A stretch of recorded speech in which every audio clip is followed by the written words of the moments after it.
거짓에 대해서 이제 설교를 할 건데 제가 갑자기 코피가 나가지고 거의 휴지가 박혀 있어도 그냥 어른이 저런 선생님이니까 이해해 주세요. 자, 말씀은 에베소서 4장 25절입니다. 오늘 말씀이다. 다 같이 합독하시겠습니다. 그런즉 거짓을 버리고 각각 그 이웃과 더불어 참된 것을 말하라. 이는 우리가 서로 지체가 되리라. 아멘. 잠시 기도드리시겠습니다. 하나님, 지금 이 시간 정말 거짓에 대해서 알려고 합니다.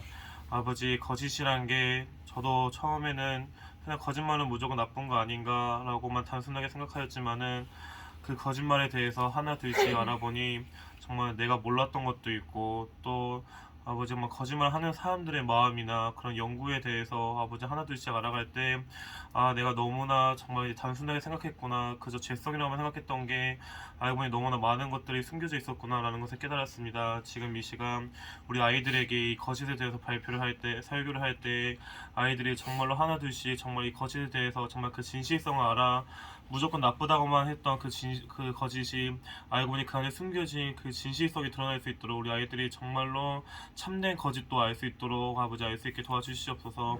감사하신 예수님의 이름으로 기도드렸습니다. 아멘. 자, 오늘은 말 그대로 이제 거짓을 할 건데요. 자, 거짓은 언제부터 이제 거짓말을 여러분들 시작하셨나요? 유치원 때. 분리할 때, 뭐 유치원 때, 나이로 한번 아연 선생님께서 말씀해 주신 것처럼 나이로 해봅시다. 여러분들은 몇 살 때부터 거짓말 하셨나요? 기억이 안 나요. 15살? 15살? 4-5살. 아, 4-5살.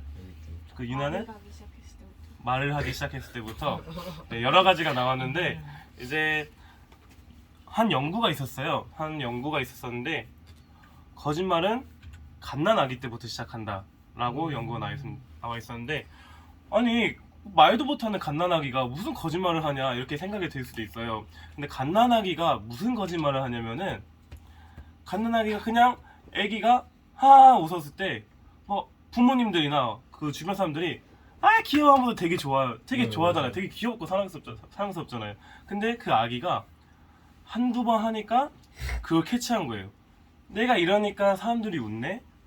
또 내가 우니까 부모님이 달려오시네? 내가 막 응애 하니까 막 그래서 안아주고 달래주고 이렇게 하네? 라는 걸 갓난아기가 그거를 본능적으로 알게 되었다 합니다. 그래서 내가 이런 행동을 하면 사람들이 좋아하는 걸 하면서 일부러 막 하하하 하면서 감정이 없는 그런 웃음을 지어내기도 한답니다. 그래서 갓난아기가 그 행동한 것을 거짓이라고 해요.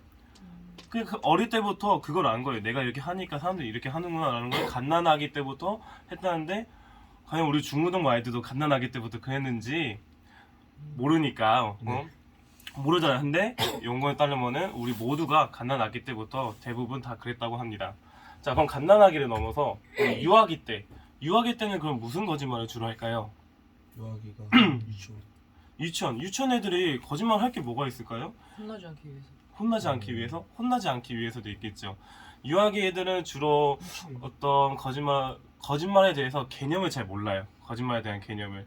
어떻게 보면 내가 거짓말해서 속여야지, 거짓말해서 혼나지 않아야지 이런 생각을 할 수 있겠지만 똑똑한 애들은 근데 3, 4살, 4, 5살 애들이 과연 그것까지 생각할 수 있을까요? 그런 걸 생각 못 할 거예요. 그냥 어린 나이에 그냥 봤다고 한 거를 그냥 거짓말 해가지고 나는 그러지 않아 하면서 그냥 애기가 좀 그런 거 부르는 거 있잖아요. 그런 식으로 이제 유아기 애기들이 그런다는데 이제 한 미국에 연구가 있었었는데 10명의 이제 유아기들을 연구로 10명의 애들을 대상으로 했었는데 이제 아이들을 한 명씩 방에다 두고 벽을 보게 합니다.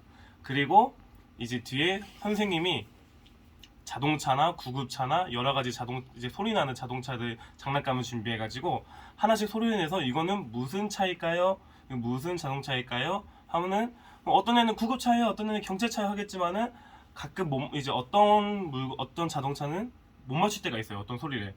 그러면 애들은 모르겠어요 하고 대답을 하겠죠. 그럴 때 선생님이 이제 선생님이 지금 선생님이 어디 잠시 나갔다 와야 돼가지고 얘들아 절대로 뒤돌아서 이게 무슨 차인지 보면 안 돼. 구급차면은 이게 어쨌든 구급차 많이 소리 나는데 애들이 구급차 못 맞췄으면은 이게 어떤 소리가 나는 물체인지 절대로 뒤돌아보면 안 돼 하면서 나갑니다. 그러면은 아이들은 100% 다 뒤를 돌아봅니다. 맞아요. 그 아이들은 뒤를 돌아봐서 그게 무슨 물건인지 확인을 해요. 그럼 선생님은 밖에서 이제 카메라로 확인한 뒤에 일부러 소리를 내서 들어오면 아이들은 뒤로 돌아보다가 다시 벽을 돌아옵니다. 그럼 선생님이 아이들한테 물어봐요. 땡땡아, 혹시 뒤돌아봤니?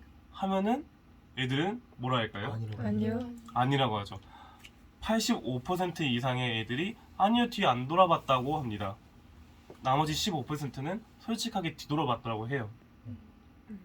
그러면서 아기들은 뭐 거짓말의 잘못인지도 모르고 그냥 궁금하니까 본 거예요.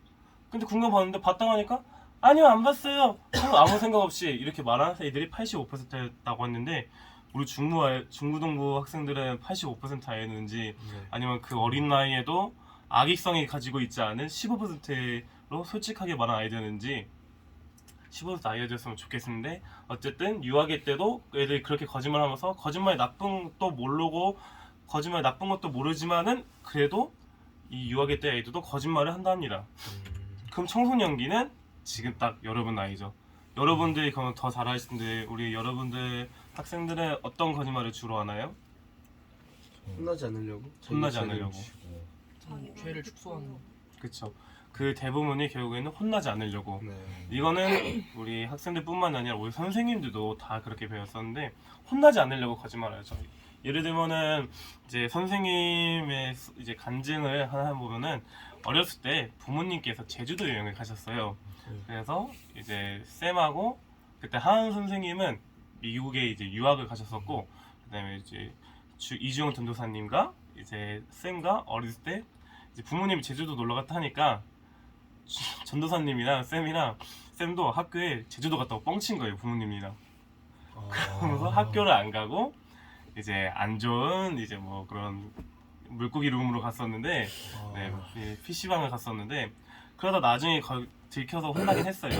어쨌든 청소년기 때는, 근데 선생님들이 처음에 이제 부모님이 너희들 혹시 학교 안 가고 PC방 갔니? 라고 학교 안 갔었니? 라고 했을 때 아니요, 학교 갔었는데요? 라고 당연히 거짓말을 했죠. 쌤도 당연히 혼나기 싫으니까 학교 안 가고 PC방 갔다 하면은 부모님이 좋아하진 않잖아요, 당연히. 근데 이미 부모님은 선생님한테 연락이 와가지고 다 알고 있는 상태여가지고 결국 혼났었죠. 이것처럼 청소년기 때는 혼나지 않으려고, 아까 말한 듯이 죄를 축소하려고, 뭐 어떤 죄를 축소한 것 자체도 결국에는 혼나지 않으려고, 내 죄가 드러나서 크게 안 혼나려고 죄를 축소하는 거죠. 어쨌든 이런 청소년기 때는 주로 혼나지 않으려고 합니다.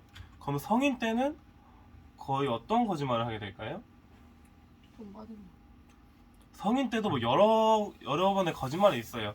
막 유나 말대로 돈 받으려고 어떻게 해서든 거짓말을 할 수도 있죠. 사기치려고 그런 거짓말도 있고, 또 뭐 성인 돼서도 근데 사실 똑같긴 해요. 혼나지 않으려고. 이제 우리 중고등부 아이들도 다 알겠지만은 이제 어제 그런 상황 속에서, 어제 그런 말 속에서도 내가 혼나지 않으려고 내 죄를 드러내지 않는 그런 내 죄를 드러내지 않고서는 그냥 깨달은 것만 말하는 그런 안 좋은 그런 모습을 보일 수도 있고, 또 성인이 됐어도 똑같아요. 뭐 또 쌤 간증 하나 더 하자면은 뭐 재작년에 PC방 갔다가 안 갔다고 뭐 여러분도 뭐 아시잖아요. 그런 이제 거짓말도 성인 돼서도 합니다. 뭐 그런 것뿐만 아니라 여러 가지가 있는데, 그러면은 우리가 이 거짓말, 그러면은 여러분은 이 거짓말에 대해서 어떻게 생각하시나요? 거짓말이 정확히는 좋다 안 좋다라고 나뉘었을 때 네. 거짓말은 여러분은 어느 쪽이신가요? 안 좋죠. 안 좋죠. 안 좋다. 거짓말은 그럼 무조건 안 좋은 거다라고 그러면 그런 입장인가요? 선의의 거짓말. 선의의 거짓말. 그럼 유민이 입장에서 선의의 거짓말을 말했었는데, 그럼 선의의 거짓말은 어떤 거짓말이냐? 예를 들면 나무와 선녀꾼이 있는데, 이제 나무와 선녀꾼 다들 내용 아시나요? 네. 기본적으로? 선녀와 나무. 아, 선녀와 나무가 나무와 선녀꾼이 죄송해요. 네, 선녀와 나무꾼이 있는데, 네, 내용을 앞에만 대충 간략하게 말하자면은 이제 한 나무꾼이 있었는데 사슴이 나무꾼한테 도망쳐 옵니다. 그래서 나무꾼님 저 좀 숨겨주세요 라고 이제 하는 거예요. 나무꾼이 그래서 그래 일단 그 숨어라 하면서 자신이 이제 나무를 장작을 팼던 그 나무 그 가지들의 뒤에 숨겨줍니다. 그럼 저 멀리서 사냥꾼이 달려와서 이보시오, 여기에서 달려온 사슴 못 보셨습니까? 이렇게 말했는데 나무꾼이 이제 사슴이 있는 곳 반대로 아 절로 도망쳤습니다 해가지고 이제 사냥꾼은 알겠다면서 글로 갑니다.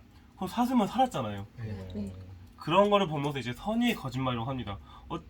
어쨌든 나무꾼이 거짓말로 인해 사슴이 살았으니까 이거는 선의의 거짓말이다 라고도 합니다. 네. 이것뿐만이 아니라 이제 선의의 거짓말은 이제 인터넷에 쳐보면은 인간관계를 원만하게 하려는 그런 선의의 거짓말을 하고 있는데요. 선의의 거짓말이라고 하는데요. 그 예시 말고도 우리도 모두 일상생활 속에서 이 선의의 거짓말을 정말 많이 사용해요.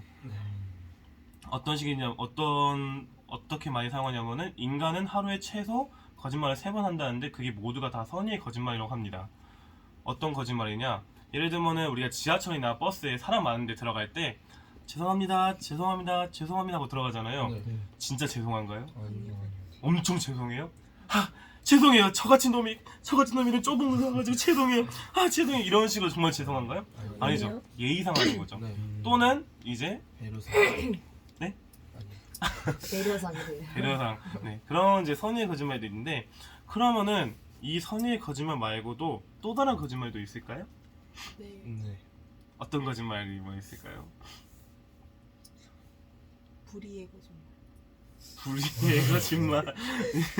자, 이제 한 예시를 들게요. 이제 선생님이 이제 사업을 하는데 물건을 판매한 데 있어서 A라는 회사에서 이 핸드폰을 네. 10,000원에 사왔다고 해볼게요. 네.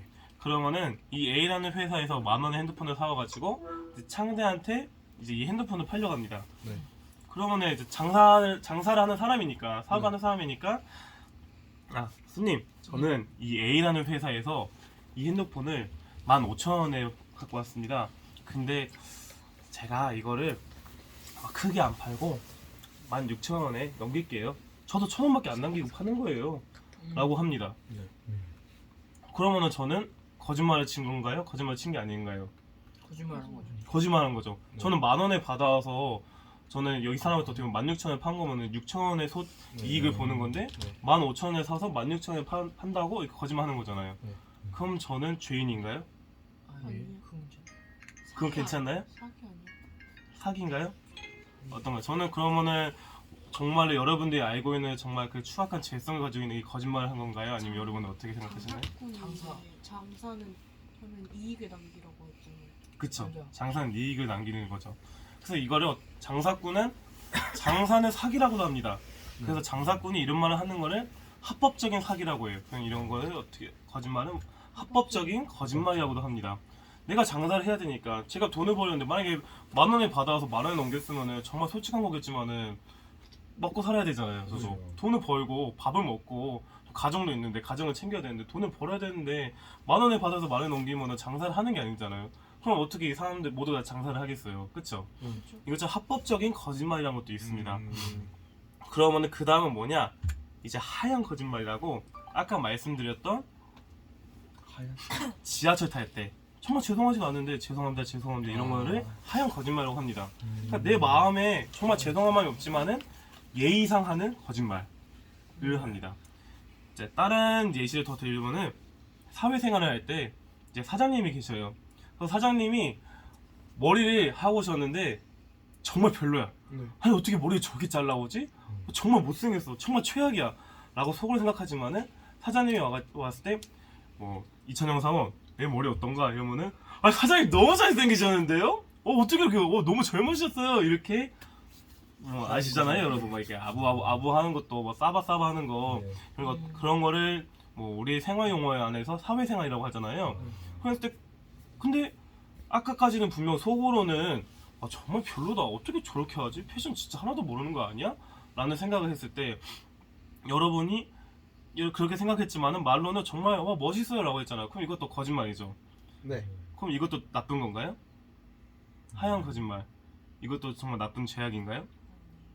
거짓말은 죄라고 배웠는데 거짓은 죄라고 배웠는데 이렇게 생각해보니까 이것도 거짓말이긴 한데 그럼 이것도 죄 아니야? 라고 생각이 들지 않나요 여러분? 자, 그 다음은 넘어가 보겠습니다. 그 다음은 새빨간 거짓말입니다. 새빨간 거짓말은 한마디로 정치인들이 하는 거짓말을 새빨간 거짓말이라고 합니다. 이거는 뭐 여러분들이 알고 있는 그 거짓말은 죄다라는 거에 가까울 수 있는데요. 이제 예시를 들면은 이제 문재인 대통령이 한 거짓말이 있습니다. 문 대통령 백신 부작용 시 정부가 전적 책임 안심해도 돼 라고 뉴스에서 이렇게 나와서 말을 합니다. 근데 정작 백신 부작용 보상받을 확률이 0.02%입니다. 정말 받기 힘들다는 거예요. 거의 아예 못 받는다는 수준을 생각하시면 돼요. 근데 이 문재인 대통령이 이렇게 거짓말하는 것을 새빨간 거짓말이라고 합니다. 이 문재인 대통령께서는 2003년 때도 이렇게 말씀하셨어요. 저는 앞으로도 정치를 할 생각은 전혀 없습니다. 지금 대통령이시죠. 정치하고 계시죠. 이런 정치인들의 거짓말에 새빨간 거짓말을 합니다. 이런 새빨간 거짓말은 여러분이 알고 있는 거짓은 죄다 라는 거에 어떻게 보면 가까울 수도 있겠죠. 자, 그러면은 거짓말이 또 무엇이 있을까? 병적인 거짓말이 있습니다. 중독. 거짓말에 중독된다. 증후군이 이제 뭐 거짓말이 두 가지로 나뉘는데 병적인 거짓말이 민하우젠 증후군이라고 있어요. 이제 민하우젠 증후군은 과장하는 거짓말이라고 생각하시면 돼요. 쉽게 생각해서. 그러니까 어렸을 때 너무 과보호를 받은 사람 또는 정신적인 이제 충격. 예를 들면은 막 계속 맞아가지고 부모님한테 맞아서 사랑을 못 받아서 사랑을 원해서 내가 사람들한테 관심을 받고 싶어서 하는 거짓말을 이제 민하우젠 증후군이라고 하는데, 이제 어떤 느낌이냐면은 민하우젠 증후군은 제가 안 아파요. 제가 안 아픈데 창내 옆에 있는데 관심을 받고 싶어. 그래서 이러면은 당연히 너 왜 그래? 하면서 걱정하잖아요. 그래서 아프지 않는데 너 왜 이렇게 아프지? 너무 아파 하면서 이제 걱정을 합니다. 그러면은 창내도 걱정하고 그 창내까지 걱정하면 주변 사람들이 보겠죠. 그 이나도 왜 그래 괜찮아 하면서 그런 식으로 한 명 두 명씩 오면서 그 관심을 받는 거, 사람들의 그 시선을 받는 거를 원하는 그런 병적인 거짓말 중에서 민하우젠 증후군이 그렇게 말하고 있는데요. 이 민하우젠 증후군은 의료상 실제로 있는 병이고, 근데 이 민하우젠 증후군은 정말 알 수가 없대요. 이 민하우젠 증후군이 거짓말 하는지. 왜냐면은 거짓말 하는지 거짓말 안 하는지 알려면은 그 진실을 알아야 되는데, 사람이 아프다는데 일반적인 사람들 저희가 알 수가 없잖아요. 아프다는데 뭐 어쩌겠어. 우리가 의사도 아니고 우리가 뭐 MRI 찍을 수 있는 것도 아니고. 그래서 이 민하우젠 증후군은 정말로 알기가 힘든 병이라고 합니다. 그래서 도와주기도 힘든 병이라고 해요. 왜냐면은 거짓말을 치는데 사람들이 어떻게 알겠어요. 거짓말을 간파할 수는 있겠지만 저희가 모든 거짓말을 간파할 수는 없잖아요. 이렇게 아프다고 하는데. 그래서 이거는 민하우젠 증후군 걸린 사람을 우리가 도와주기 힘든 병이라서 정말 고치기 힘든 병이라고 합니다. 리플리 증후군도 있는데, 이 리플리 증후군은 허황된 세계에서 살고 있는 사람, 허구라고 하는데요. 쉽게 설명해서 선생님은 강원대학교를 나왔어요. 강원대학교를 나오지 않고 강원대학교를 들어갔었는데, 선생님은 분명히 강원대학교 들어갔었는데 알고 보니까 저기 바깥에서는 고려대생이라고 불림받아요. 나는 고려대생이 아니고 강원대생인데 내 자신은 나는 고려대학교 사람이야, 나는 공부를 잘하는 사람이야 그래서 자신을 속여서 진짜로 그것이 된 것 마냥, 진짜로 고려대 학생인 마냥 연기를 하는 것을 리플리 증후군이라고 합니다. 그러니까 질투를 하는 거예요. 예를 들면 선생님이 기타를 엄청 잘 치잖아요. 그래서 쌤도 엄청 기타를 잘 치는 척 하려고 나도 기타를 잘 쳐 하면서 기타를 잘 치는 신용을 해요. 그래서 한 곡 정도, 선생님은 막 10곡 정도로 다 하시는데 저는 이제 시기가 나가지고 한 곡 정도 하고, 난 다른 곡도 칠 수 있었는데 다른 곡을 안 치는데 친다고 거짓말을 하는 거예요. 그래서 이 리플리 증후군은 이제 첫 번째, 두 번째가 있는데, 이제 1단계는 자신이 거짓말이라는 걸 알아요. 자신도 아직. 내가 선생님을 시기해서 나도 기타리스트야, 나도 잘 쳐 하면서 말은 하지만 사람들한테 속이지만은 거짓이란 걸 압니다. 근데 이게 2단계로 넘어갈 때는 내가 진짜인 줄 알아요. 내가 진짜 기타리스트인 줄 알아. 내가 진짜 고려대 학생인 줄 알아. 그러면 어떻게 하겠어요? 자신을 잃는 거예요. 머릿속에 자신의 삶을 조작하는 거예요.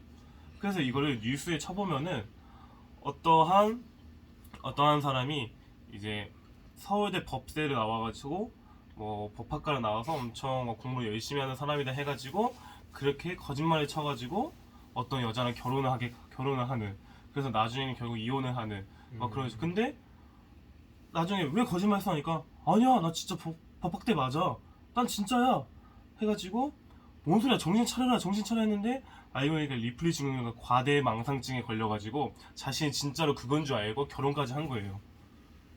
그 여자를 원해서 여자한테 거짓말한 게 아니라 자신이 진짜 그런 줄 알고 완전히 기억 조작까지 한 줄 알고 그렇게 된 거예요. 이게 엄청 심한 겁니다, 여러분. 생각보다. 왜냐면은 그렇게 믿었었는데 알고 보니까 그렇게 아니면은 아니 뭐야 완전 뒤통수 제대로 맞은 거잖아요.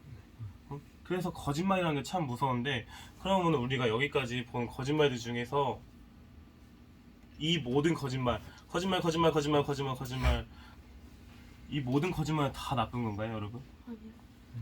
아니죠. 네. 왜 선의의 거짓말 이거 나쁜 거 아니지 않나? 예의를 지키는 건데? 그럼 합법적인 거짓말은? 장사하는 사람이 합법적인 사기 치는데 돈을 벌어야 되는데 이건 좋은 거 아닌가? 하얀 거짓말도 아까 말한 것처럼 예의를 지키는 건데 네. 인간관계를 원만하게 하려는 건데, 근데 새빨간 거짓말은 안 좋은 거야. 또 그러면 이거 병적인 거짓말도 그거 어쨌든 자신이 속이고 그런 건 안 좋은 건데, 그럼 도대체 뭐가 옳고 그릇된 거지? 라는 이제 생각을 하게 되죠. 네. 그러면은 이 거짓말이 좋다 안 좋다라는 걸 나누는 기준은 뭘까? 남에게 피해를 나 주지 다른 사람을 보는 거. 다른 사람을 보는 거? 다른 사람을 무슨 마음으로 봐요? 배려한다는 식으로. 배려한다는 식으로? 뭐 여러 가지가 있겠죠. 이제 미국에 이제 정말 유명한 심리학자 에크만 박사가 있어요. 에크만 박사가 계시는데 그분이 거짓말 요소 중에 하나가 있어요. 의도성이라고 있는데, 그 의도성, 왜 거짓말을 하는지, 내가 거짓말을 함으로써 그 사람을 속이려는 건지, 또는 내가 이 거짓말을 함으로써 그 사람한테 기분 좋게 하려는 건지, 그 의도성을 가지고 거짓말을 한답니다. 그러니까 그 기준이 나뉘어지는 거예요. 거짓말을 해서 무조건 나쁘다가 아니라, 거짓이라 해서 무조건 나쁘다가 아니라 내 거짓으로 인해서 누군가가 살 수도 있는 거고, 내가 돈을 벌 수도 있는 거고, 누군가가 가슴 아픈 상처를 받을 수도 있는 거고. 우리는 그러면은 이걸 알게 된 이후에는 그 쌤도 그러면은 거짓이라는 게 단순히 나쁜 건 아니었구나. 물론 선의의 거짓말이라는 개념을 알고 있었지만은 무작정 선의의 거짓말뿐만 아니라 여러 가지가 있었구나. 여러 가지 분포된 그런 세분화가 있었는데, 그러면은 그냥 이 단순히 기준만이 아니라 그 세상에서는 옳다 안 좋다, 옳다 옳지 않다라는 기준이 있었다면은 우리 성경 말씀에서는 무슨 기준이 있을까라는 이제 생각하면서 이제 궁금하게 된 거죠. 그럼 성경 속에서는 어떤 기준을 가지고 거짓을 나눌까요? 남을 죽이는 거. 남을 죽이는 거? 말로. 그쵸. 남을 죽이는 것도 뭐 한 기준이 될 수도 있겠죠. 죽이다 안 죽이다로. 속이다. 속이다. 남을 속이는 것도 있겠죠. 근데 성경에서도 거짓말을, 선의 거짓말 있지 않을까요? 네. 예를 들면은 여리고성에 그 정탐꾼을 숨겨준 라합도 있는데, 그럼 그것도 선의 거짓말 아닐까요? 그 사람의 마음가짐에 따라. 그 사람의 마음가짐에 따라 의독성. 이제 그게 아무래도 좀 주된, 어떻게 보면 좀 가까운, 정답에 가까운 그런 건데, 우리는 그 말씀에 나온 그 기준을 다음 시간에 알아보는 걸로 하고, 그러네. 오늘은 약식이니까 거짓말에 대해서 한번 입문하는 느낌으로 한번 해보고, 다음 시간에 물론 거짓에 대해서 어떻게 상세하게 어떤 느낌이 있을까, 말씀 속에 어떤 진리가 있을까, 우리가 오늘 읽었던 이 목사님께서도 말씀해 주셨던 거짓을 버리고 참된 것을 말하라. 참된 것도, 거짓 안에 참된 것도 있는데 어떤 참된 것이 있었을까? 과연 선의의 거짓말 말고 또 다른 참된 것이 있지 않을까라는 의문점을 던져줄 테니 한번 그거 생각해 보시고 다음 시간에 그걸 알아보는 시간을 가지도록 해봅시다. 네. 기도드리겠습니다. 하나님 아버지 주님, 우리는 정말 많은 것은 모릅니다. 아버지, 그렇지만은 주님께서 주신 말씀 속에는 정말로 많은 것들이 담겨져 있습니다. 많은 진리가 담겨져 있는 가운데 우리는 아버지 거짓에 대해서 더욱더 알기를 원합니다. 아버지, 그저 질성으로만 알고 있었던 그 거짓을 아버지 또 다른 그 면이 가지고 있는 그 거짓에 대해서 우리가 더 탐구해 볼 것이오니 주님 더욱더 말씀을 우리에게 알려주시옵소서.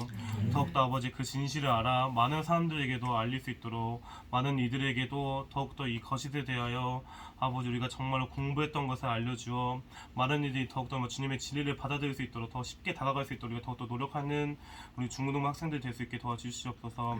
감사하신 예수님의 이름으로 기도드렸습니다.